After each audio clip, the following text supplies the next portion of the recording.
Hi, I'm Melissa Clark from the dining section. Do you love ordering calamari in restaurants, but does it kind of creep you out to cook it at home? When you're shopping for squid, make sure to buy the whole squid bodies and not the kind that have already been cut up into rings. Those are usually a lot tougher. In fact, sometimes they're not even squid. So when you get your squid home, you're going to notice that the bodies will have probably been separated from the tentacles. That's fine. And what you want to do is give everything a really good rinse. Make sure to get in the bodies, make sure that there's no sand in there. And then spread it out on a paper towel lined tray and let it dry for a little while. The drier your squid, the better it'll cook. Most recipes are going to call for you to cut the squid bodies up into rings. So to do that, just take your squid, lay it on a cutting board, and slice it into 1/2-inch rings. Then to cut up the tentacles, if you've got big ones, something like that, this is a 2-bite tentacle, you want to cut it in half.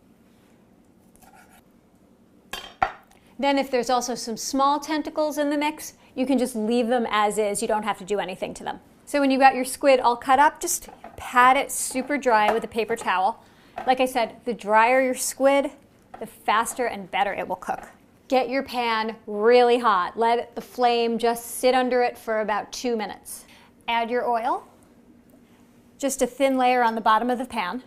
And then you want to add your squid. And make sure you're wearing something splatter-proof because it's gonna hiss.